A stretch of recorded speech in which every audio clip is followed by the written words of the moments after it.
எந்த ஒரு விஷயத்துக்கும் 4 பேர் பாராட்டுவாங்க, 4 பேர் திட்டுவாங்க. இதான் ஊர் உலகத்தோட இயல்பு.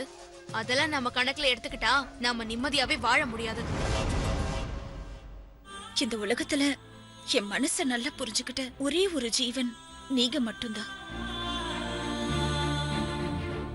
நீங்க எனக்காக செஞ்ச ஒவ்வொரு உதவிக்கும் நான் எப்படி கைமாறு செய்ய போறேனே எனக்கு தெரியல முரளி. என்ன பிருந்தா, நான் சொன்னதை வைக்கும்? அப்படின்னா நான் சொன்னது நடந்துச்சோ? ஆமா சார், நீங்க சொன்னது உண்மைதான். Very good. அப்போ என்னுடைய கணிப்பு சரிதான். பிருந்தா, அடுத்தவங்க கண்ணுதான் நமக்கு கண்ணாடி. நாம அழகா அக்லியாங்கிறத அது காட்டி கொடுத்துரும். நாம அழகுன்னு காம்ப்ளிமெண்ட் கிடைக்க கிடைக்க நமக்குள்ள சந்தோஷம் வரும்.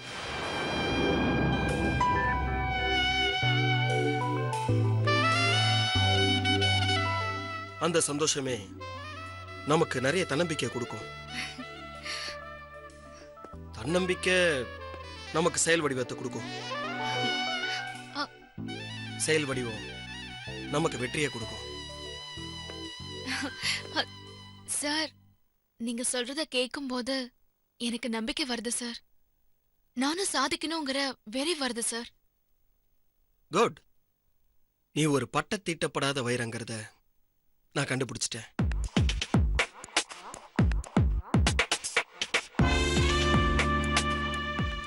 உன்னை தீட்ட தீட்ட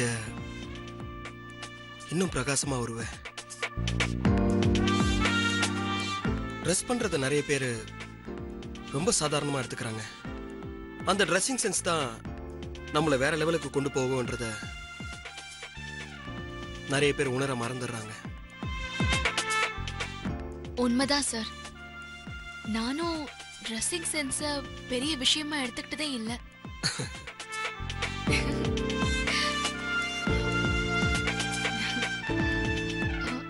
சார், நீங்க சொன்னதுக்கு அப்புறம் தான் சார் ட்ரெஸ்ஸிங் சென்ஸோட அவசியத்தை நான் உணர்ந்தேன். நம்ம பார்ட்டிசிபேட் பண்ற ப்ரோக்ராம்க்கு தகுந்த மாதிரி தான் ட்ரெஸ்ஸிங் இருக்கணுங்கிறத நான் கத்துக்கிட்டேன். எனக்கு கத்து கொடுத்ததுக்கு ரொம்ப thanks sir.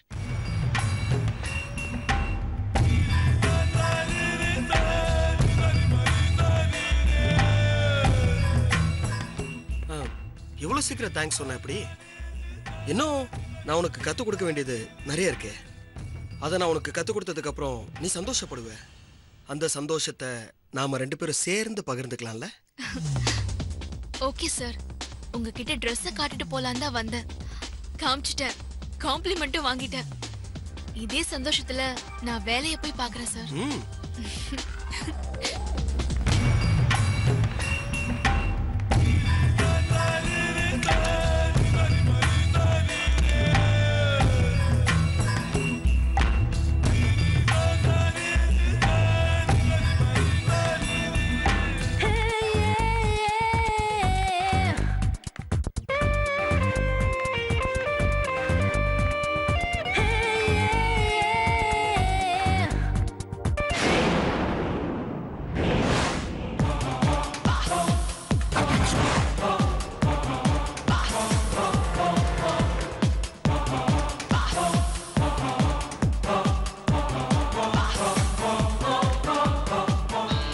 Good morning madam.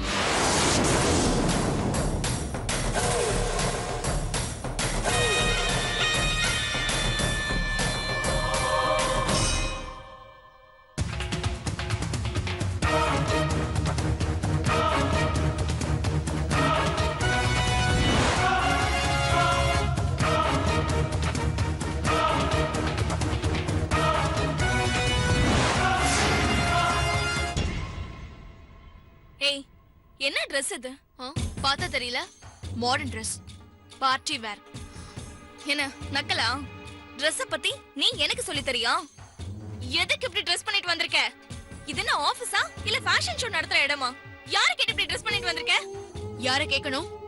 என்ன கேட்கணும்? உனக்கு மேல் அதிகாரி ஜிஎம்னா என்ன கேட்டிருக்கணும்? இங்க வேலை செய்யதான் வரியா இல்ல வேற ஏதாவது ஷோ காமிக்க வரியா? ஆபீஸ்க்கு அடக்க ஒடுக்கமா வரணும்.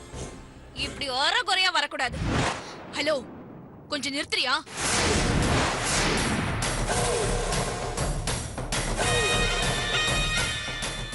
நான் என்ன Dress போடணும் போடக்கூடாதுங்கறத நான் தான் டிசைட் பண்ணணும். அத பத்தி பேசுறதுக்கு உங்களுக்கு எந்த ரைட்ஸும் கிடையாது. இத பத்தி இன்னொரு தடவை என்கிட்ட கேட்டீங்க, எனக்கு கெட்ட கோவம் வரும். ஏய், என்ன நீ பாட்டு பேசிக்கிட்டே இருக்க? நான் எதுவும் கேட்க கூடாதா? ஓ, தாராளமா கேட்கலாமே. டைமுக்கு நான் ஆபீஸ்க்கு வரலனா கேட்கலாம். முன்னாடி நான் ஆபீஸை விட்டு போனேன்னா கேட்கலாம். வேலையில ஏதாவது தப்பு பண்ணா கேட்கலாம். இல்ல ஆபீஸ் சம்பந்தமா ஏதாவது தப்பு பண்ணனா கேட்கலாம். என்னோட பர்சனல் விஷயத்துல தலையிட உங்களுக்கு எந்த அதிகாரமும் இல்ல. உங்க வேலைய பாருங்க. ஏய்,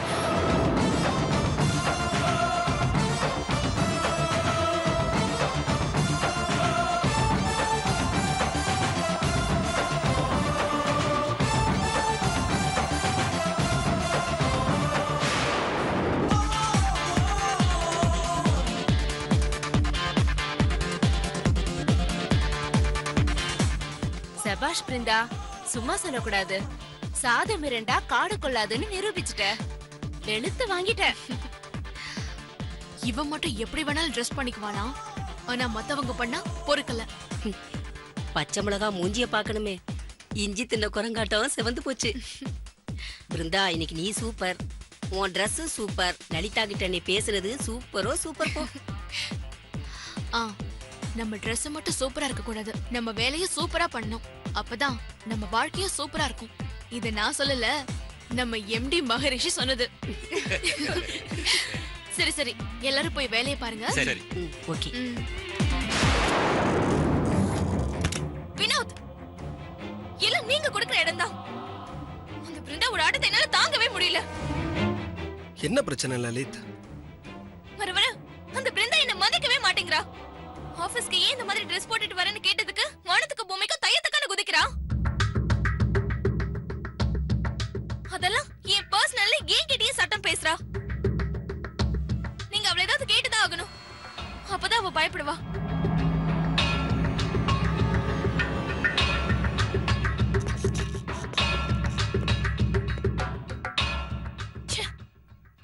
லலித், அது அவங்க பர்சனல்னு சொன்னதுக்கு அப்புறம் நாம எப்படிமா கேட்க முடியும்? அவங்க என்ன ட்ரெஸ் போட்டா அது நமக்கு என்ன? லலித், நம்மளை பொறுத்த வரைக்கும் வேலை நடக்கணும், அதான் முக்கியம். நம்ம கீழே வேலை செய்யறவங்க நம்மளை பார்த்து பயப்படக்கூடாது, மரியாதை கொடுக்கணும். பயந்தாங்கன்னா உண்மையா வேலை செய்ய மாட்டாங்க, வேலை செய்யற மாதிரி நடிப்பாங்க. அதனால நமக்கு தானே வேலை கெட்டு போகும். அப்படின்னா நான் நடந்துக்கிற முறை தப்புன்னு சொல்றீங்களா? நான் அப்படி சொல்ல வரலமா லலித். முதல்ல நான் சொல்ல வர்றது நம்ம நல்லதுக்கு தான்ன்றதை புரிஞ்சுக்கோ. சும்மா ஸ்கூல் டீச்சர் மாதிரி நாம ஏதாவது குறை சொல்லிட்டே இருந்தோம்னு வச்சுக்கியேன், அதுக்கப்புறம் அவங்க நம்மளை மதிக்க மாட்டாங்க. பொறுத்து பொறுத்து பார்த்து இன்னைக்கு பொங்கிட்டான்னு நினைக்கிறேன். அதெல்லாம் விடு. நீ மாடர்ன் ட்ரெஸ்ல வரும்போது உன்னை யாராவது புடவையில வர சொன்னா உனக்கு கோவம் வரும்ல? அதே மாதிரி தானே பிருந்தாவும். அவளை அந்த மாதிரி ட்ரெஸ் பண்ணக்கூடாதுன்னு சொன்னா அவளுக்கு கோவம் வரதும் சகஜம் தானே. உன்கிட்ட செல்லமா நான் ஒரு ரிக்வஸ்ட் வச்சுக்கிறேன். பிருந்தா திறமைசாலி, அந்த திறமை நம்ம ஆஃபீஸ்க்கு வேணும் லலித். பிருந்தாவை நான் கண்டிக்கிறேன், நீ கவலைப்படாத. இங்க பாரு, எப்பவும் போல பிருந்தா உனக்கு மரியாதை கொடுப்பா, அதுக்கு நான் கேரண்டி. நம்ம கம்பெனியை ஒரு லீடிங் கம்பெனியை கொண்டு வரதுக்கு பிருந்தாவுடைய திறமை நமக்கு தேவைப்படுது. அதனால பிருந்தாவை அவாய்ட் பண்ணிக்காம நம்ம பாத்துக்கிறது நல்லது தானே.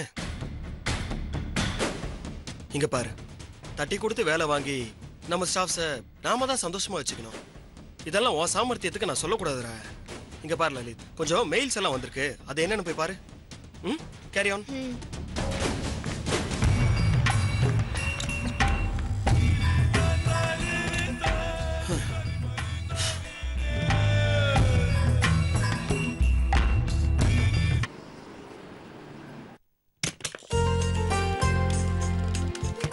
Good morning ma'am.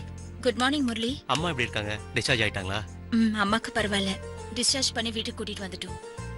அம்மாக்கு மட்டும் ஆபரேஷன் பண்ணாம இருந்திருந்தா அவங்களுக்கு நிரந்தரமாவே நடக்க முடியாம போயிருக்கும். நீங்க மட்டும் இல்லனா முரளி, இந்த ஆபரேஷனே நடந்திருக்காது. மீதி இருக்கிற வாழ்நாள் முழுக்க எங்க அம்மா வீல் சேர்லயோ இல்ல பெட்லயோ தான் இருந்திருப்பாங்க. அத நினைச்சு பார்த்தாலே எனக்கு ரொம்ப கஷ்டமா இருக்கு. நல்ல வேளை, கடவுள் மாதிரி நீங்க வந்து எங்க அம்மாவை காப்பாத்துனீங்க. ரொம்ப ரொம்ப நன்றி முரளி. மேடம், ஒரு உதவிக்கு ஒரு தடவை நன்றி சொன்னா போதும் மேடம். என்னை பார்க்கும்போதெல்லாம் நன்றி சொல்லணுமா? அந்த வார்த்தையே வழி தாங்க முடியாம அழுதுற போகுது மேடம். சரி மேடம், நான் வரேன். சரி.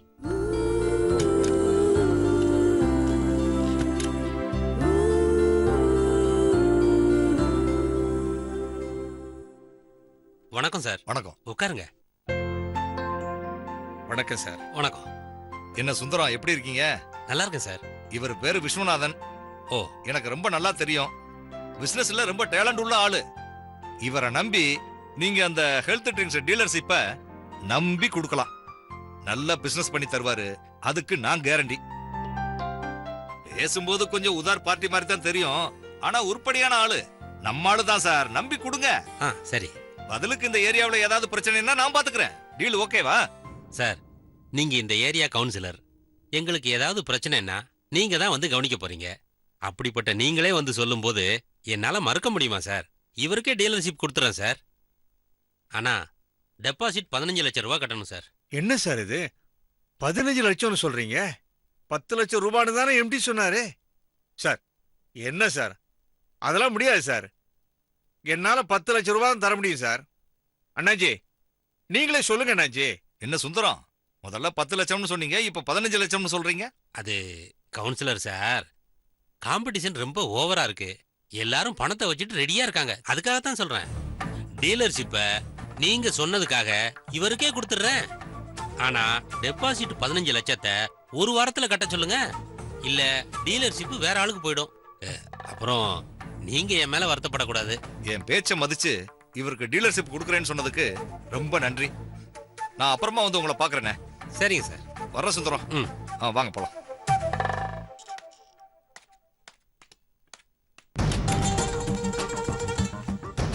என்னையா நீ 10 ரூபாய்ன்னு சொன்ன, அவர் 15 ரூபாய் கேக்குறாரு? அதான் அண்ணாச்சி, எனக்கு ஒண்ணும் புரியல. என் கையில 10 லட்சம் ரூபாய் தான் அண்ணாச்சி இருக்கு. சரி, மீதி 5 லட்சம் ரூபாய் நீ எங்கேயாவது ரெடி பண்ண. எவ்வளவு குறைக்க முடியுமோ பாப்போம். சரி வா.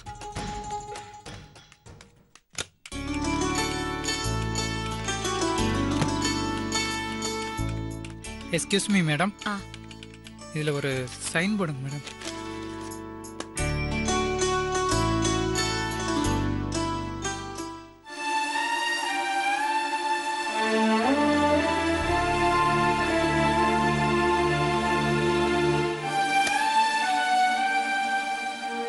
Thank you madam. என்விஆர், என்ன மேடம்? நீங்க பேங்க் ஸ்டாஃப்கெல்லாம் வட்டிக்கு பணம் தருவீங்கன்னு எனக்கு தெரியும். ரொம்ப அவசரம்னு கேட்குறாங்க. அதனால தான் நான் பணம் கொடுத்து உதவி செய்கிறேன் மேடம். அந்த உதவிக்கு உபகாரமாக கொஞ்சம் வட்டி போட்டு பணம் வாங்குறேன். சும்மா வெறுமனே உதவி செய்கிறதுக்கு நான் ஒன்றும் வசதியானவெல்லாம் கிடையாது மேடம். இதில் வர்ற உதிரி வருமானத்தில் தான் நான் கொஞ்சம் காசு சேர்த்துக்கிட்டு வரேன். பேங்க் ஸ்டாஃபுகளோட குடுக்கல் வாங்கல் வச்சுக்கிட்டாலும் எல்லாத்தையும் நான் பேங்க் வெளியில தான் மேடம் வச்சுக்கிறேன். எந்த பிரச்சனையும் நான் பேங்க்குள்ள வச்சுக்கிறது இல்லை மேடம். அதெல்லாம் எனக்கு தெரியும் என்விஆர். இப்போ நான் கேட்க வந்தது என்னன்னா, எனக்கு அர்ஜென்ட்டா 6 லட்சம் வேணும். உங்களால வந்து கொஞ்சம் அரேஞ்ச் பண்ணி தர முடியுமா? நீங்க கேக்குற வட்டி என்னவோ சொல்லுங்க, நான் கொடுத்துறேன். 6 லட்சம் ரூபாயா மேடம்? மேடம், அவ்வளோ பெரிய அமௌண்ட்லாம் என்கிட்ட கிடையாது மேடம். நான் ஏதோ 10,000 20,000 தான் கொடுத்து வாங்கிட்டு இருக்கேன். லட்சக்கணக்கிலலாம் என்கிட்ட இல்லை மேடம். இல்ல, உங்ககிட்ட இல்லைனாலும் இந்த மாதிரி பிசினஸ் பண்றவங்க யாராவது உங்களுக்கு தெரியும் இல்லையா? அவங்க கிட்ட கேட்டு எனக்கு வாங்கி தர முடியுமா? ஆள் இருக்காங்க மேடம். நான் வேணா விசாரிச்சு சொல்லட்டுங்களா மேடம்? என்விஆர், கொஞ்சம் அர்ஜென்ட். கொஞ்சம் சீக்கிரமா விசாரிச்சு சொல்றீங்களா? சரிங்க மேடம். தேங்க்யூ.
இப்ப எதுக்கு டிவி ஆஃப் பண்ண? நீ என்ன சின்ன குழந்தையாம்மா? சின்ன பசங்க பாக்குற கார்ட்டூன் சேனல் எல்லாம் பாத்துக்கிட்டு இருக்க? ஆமாண்டி, எல்லாம் என் தலை எழுத்து. பேர குழந்தைகளை தூக்கி கொஞ்சிக்கிட்டு இருக்க வேண்டியன்னா இப்படி சின்ன பசங்க பாக்குற சேனலை பாத்துக்கிட்டு என் மனசை தேத்திக்கிட்டு இருக்க. என்னோட கவலைய பத்தி இந்த வீட்ல யாருக்கு அக்கறை இருக்கு? உனக்கு என்னமா அப்படி கவலை? சாப்பிட வழி இல்லாம கஷ்டப்படுறியா? இல்ல கட்டிக்க நல்ல துணிமணி இல்லையேன்னு கவலைப்படுறியா? இல்ல இருக்க வீடு இல்லையேன்னு கவலைப்படுறியா? ஒரு மனுஷனுக்கு தேவையே இந்த மூணும் தான். இந்த மூணுமே உனக்கு கிடைச்சிருக்கு, அப்புறம் என்னம்மா? ஏய், பெரிய மனுஷியாட்டம் பேசிட்டு இருக்காதடி. நீ சொல்ற 3 இருந்தா போதுமா? அதுதான் வாழ்க்கையா? உண்மையான வாழ்க்கைன்னா என்னன்னு தெரியுமா? நாம வாழ்ந்த வாழ்க்கைக்கு ஒரு நினைவு சின்னம் வேணும். நமக்கு அப்புறம் ஒரு வாரிசு இந்த மண்ணுல வாழணும். ஏமா லட்சுமி, நமக்கு தான் ஆண்டவன் எந்த குறையுமே வைக்கலையம்மா. நீ சொல்ற மாதிரி நமக்கு ஆஸ்திக்கு ஒரு பையனும் ஆசைக்கு ஒரு பொண்ணுன்னு ஆண்டவன் கொடுத்துருக்கான்ல, அப்புறம் என்னம்மா? பெத்தவங்க தாம் பிள்ளைங்களுக்கு கல்யாணம் பண்ணி வைக்கிறது பெத்த கடமைக்காகவோ பிள்ளைக்கு ஒரு துணை வேணுங்கிறதுக்காகவோ மட்டும் இல்ல. தன்னோட பேர பிள்ளைங்களை பார்க்கணும், அதை தூக்கி கொஞ்சணும். பேர பிள்ளைங்க தன்னோட பிஞ்ச காலால எட்டி உதைக்கணும். எட்டி உதைச்ச பிஞ்சு காலுக்கு செல்லமா முத்தம் கொடுக்கணும்.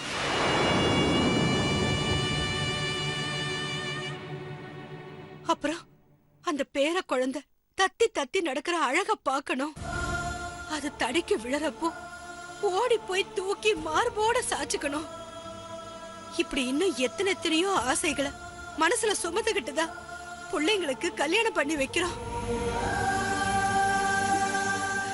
நான் அப்படி ஆசைப்பட்டுதான் ரமேஷுக்கு கல்யாணம் பண்ணி வச்சேன். கல்யாணம் என்னமோ சீரும் சிறப்புமா தான் நடந்துச்சு. ஆனா நான் எதுக்காக ஏங்கி தவிக்கிறேனோ அது நடக்கலையே. நடக்குமான்னு சந்தேகமா இல்ல இருக்கு. அம்மா கொஞ்சம் அமைதியா இருமா. நீ பேசுறது அன்னைக்கு அதுல விழுந்தா அவங்க மனசு ரொம்ப வேதனைப்படும். உனக்கு ஏன் மனசு வேதனைப்படுறத பத்தி கொஞ்சம் கூட கவலை இல்லல்ல? அண்ணி வேதனைப்படக்கூடாது. இப்படி அன்னிக்கு சப்போர்ட் பண்ணி அம்மாவை எதிர்த்து பேசுற பொண்ண இங்கதாண்டி பாக்குற. அம்மா புரியாம பேசிட்டு இருக்காத. சரி அண்ணா நீ கதையெல்லாம் விடு. நாளைக்கு எனக்கு கல்யாணம் ஆகி 2-3 வருஷம் குழந்தை பிறக்காம இருந்து உன்ன மாதிரியே ஏன் மாமியார இப்படி பேசினா அப்ப ஏன் மனசு வேதனைப்படாதா? இதை கேட்டா உன் மனசுதான் எவ்வளவு வேதனைப்படும். அம்மா நீயும் ஒரு பொண்ணை பெத்தவ. நம்ம வீட்டுக்கு வாழ வந்த பொண்ணை பத்தி அப்படியெல்லாம் பேசாதம்மா, தப்புமா.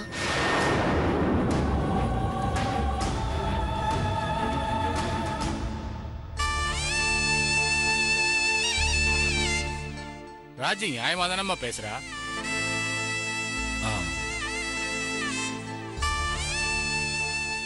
அம்மா அர்ச்சனா, எனக்கு ரொம்ப தலைவலியா இருக்கு.